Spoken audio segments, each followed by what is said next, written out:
तो आहेस तसा कोणालाही आवडण्यासारखा, देखणा, सुंदर. पण कसं आहे ना कमळी बेटा, प्रत्येकाने आपली पायरी ओळखून असलेलं जास्त बरं, नाही का? तुला तो आवडत जरी असला तरी त्याच्याशी लग्न करायची तुझी लायकी आहे का, नाही ना? तेही तपासून बघायला पाहिजे. तो तुझ्याशी बोलतो, चांगला वागतो म्हणून तू त्याला आपलंसं करायला बघतेस?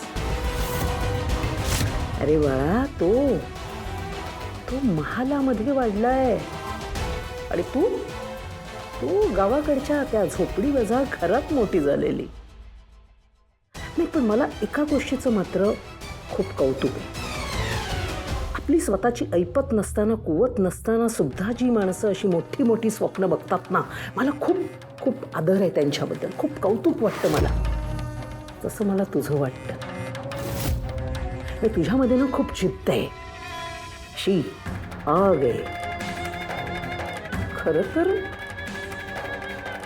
तू आणि मी ना सारख्याच आहोत. पण कसं आहे बाळा, तू ना अजून अशी कच्च्या बच्चा आहेस. मी माझी जी स्वप्न आहेत ना त्यांना असं रियालिटी बनवलीस. त्यामुळे तू वेळीच सावध राहा. तू इथे जे काही आली आहेस गावावरनं, ते म्हणे तुला शिक्षण घ्यायचे, काहीतरी शिकून मोठं व्हायचंय, अधिकारी पदावर जायचंय, लोकांची सेवा करायची आहे, लोकांच्या उपयोगी पडायचंय वगैरे वगैरे. ह्या सगळ्याच गोष्टी घेऊन आलीस ना. मग काय करतेस काय तू? इलेक्शनमध्ये कसला भाग घेतेस? नाही काय तर कॉलेजची GS होतेस. कशासाठी? वक्तृत्व स्पर्धांमध्ये भाग घेतेस. कशासाठी? जिथे जिथे माझी अनिका जाईल तिथे तिथे तू तिच्या मध्ये मध्ये येतेस. अन्नपूर्णाच्या घरची भांडी घासायला जातेस आणि पैसे मिळवतेस. दादाचे पाय काय चेपतेस. या सगळ्यांना तू आपलंसं करून घेण्याच्या नादात काय काय करतेस? बरं ते सोड, त्या नयनताराच्या घरी जाऊन तिच्या नातीला नृत्य काय शिकवतेस. कशासाठी? पैशांसाठीच ना. आणि म्हणूनच ऋषीला फुलवण्याचा प्रयत्न करतेस. नाही म्हणजे श्रीमंत घरात आपण गेलो तर आपलं स्टेटस वाढेल, हेच दाखवायचं असतं ना. का करतेस असं? एरवी तर म्हणतेस ना, मी अशी, मी तशी, मी हे नाही करत, मी ते नाही करत. हे सगळं करताना तुला लाज नाही वाटत?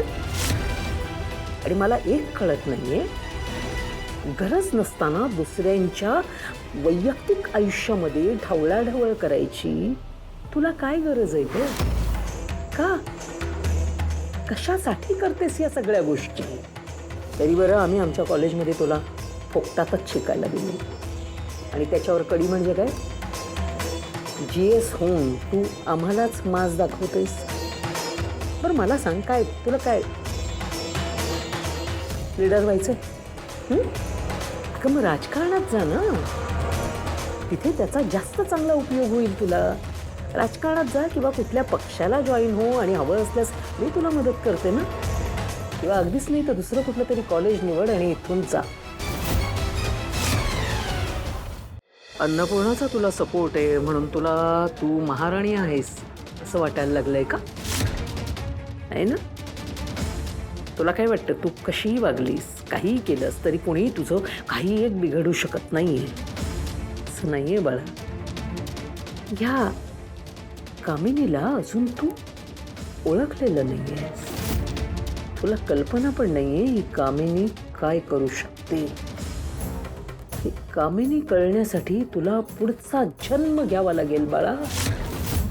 आजपर्यंत मी कितीतरी जणांना आयुष्यातून उठवलं, कितीतरी जणांची तोंड बंद केली कायमची. तुला याची कल्पना सुद्धा नाहीये. कामिनी आहे ना, ती आग आहे, आग, आणि तितकीच विषारी आहे. एक वेळ सापाचं विष आहे ना, ते काढता येईल, पण ह्या कामिनीचा जो डंख आहे ना,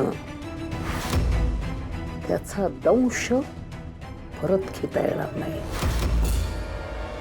आयुष्यभर लक्षात आहे. तुला वाटत असेल ना हे सगळं मी तुला का सांगते?